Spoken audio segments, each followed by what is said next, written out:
ขอบคุณกระใส่สบายดีทานผู้ชมพบพอกับข่าวเจ้าขมูลเอากระใส่คนเก่าคนเดิมเพิ่มเติมกับจิพาทานผู้ชมไปเบิ่งส่วนผักดังเวียงท่านผู้ชมผู้เบิ่งทั้งหนาผู้นะเต็มตึ้ง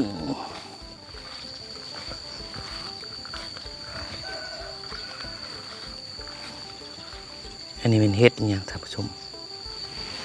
เห็ดปวกบหรือเห็ดอย่างเห็ดแต่เบื่อ เห็ดตรายเบื่อ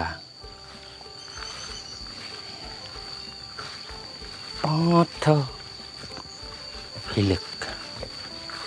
ความมันงามนะผู้ชมงามเลยบ่แล้วยาวอีก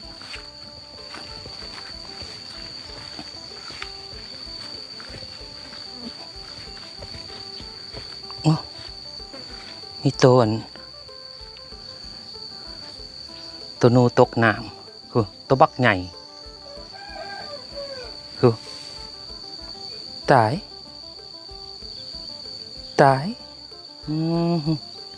นูตกน้ำลอยบ่ได้ลอยมาหาลักหน่อยแม่ใหญ่เท่าใหญ่หว่า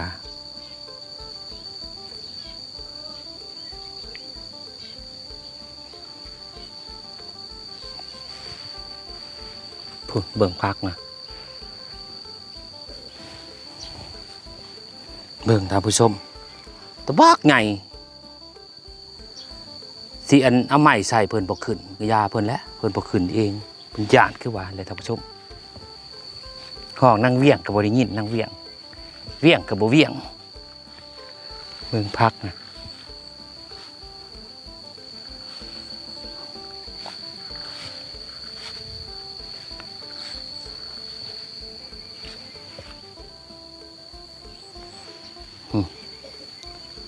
ผักส่วนนางเวียงท่านผู้ชมส่วนนางเวียงกับส่วนนางมอนกับติดกันนี่แหละท่านผู้ชมนางมอนกับอัน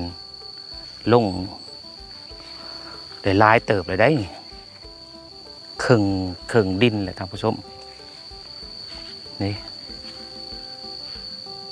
มีผักโคมกับผักบง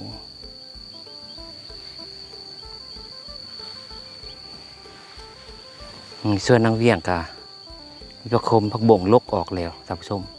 ก็คือมีส่วนมักอื้ออยู่หันนำ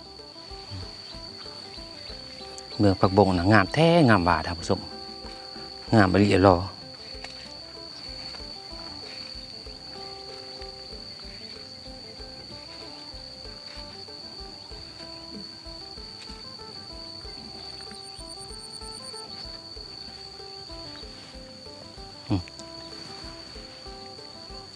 งานนี่นะ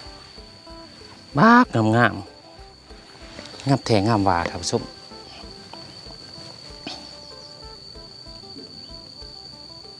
อ้าว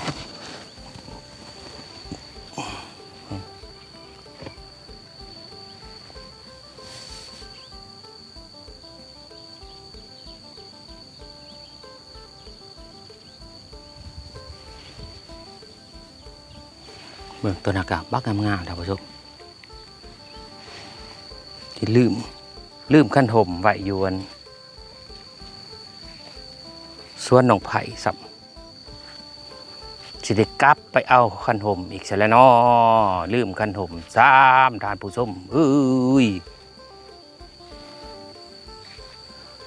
นี่ตัวนี้ก็บักงามท่านผู้ชม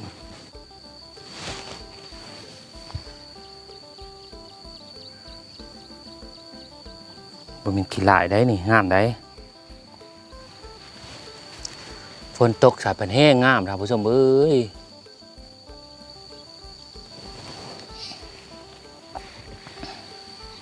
ฝนตกสายไปแห้งงามดีส่วนนั้นก็จะเป็นผักโขมเนาะตัวนี้ก็จะเป็นผักบงแล้วก็เป็นผักบงตัวนั้น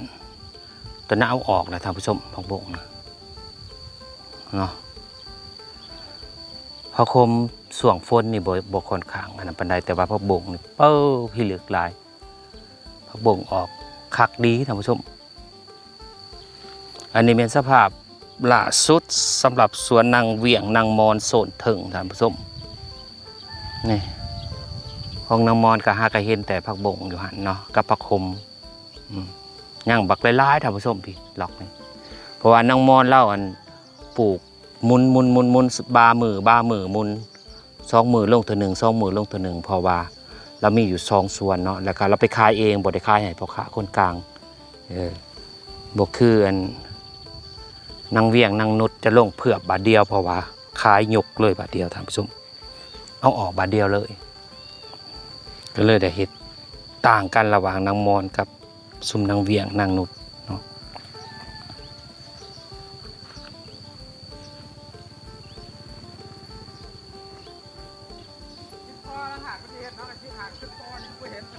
ฮะสบายแล้วบริโภคสวนเนาะเท่ากี้ท่านผู้ชมผู้เพิ่นมาเรียบลำสวนเพิ่นสิไปไสบริโภคสวนเลยมีแต่มาจอบซื่อๆวะย่ามันหลักนี้บ่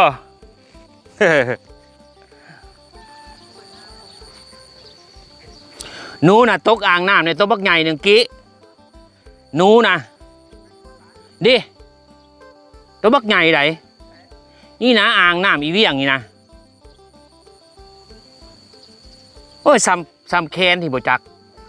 นี่นะเอาใหม่ไปจี้ใส่มันไว้ให้มันขึ้นมันบ่ขึ้นมันย่านนี่มองอ่างน้ำห้องอีเวียงกับปิดใส่หม้ออยู่มันบ่อยู่ดิบ่หากคือว่ามีเสียงคนอยู่อีเวียงมันอยู่พี่วะหรืออยู่นั่นอยู่พี่วะเฉพาะเราห้องไปหันเนาะไปหันบ่เมนวะบ่เมนเพื่อนอีเวียงวะอีเวียงอยู่พี่เห็นบ่ไผ่ตึกฉดุงสุพรรณวะโอ้ปลาไข่ก็ยังไข่นอกกี้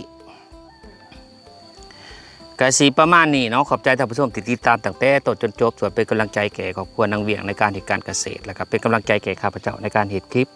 โดยการกดไลค์กดแชร์กดติดตามเป็นการส่งเสริมข้าพเจ้าไปในตัวกะสิขอลาท่านผู้ชมไปเพียงเท่านี้พบการคลิปหน้าบ๊ายบาย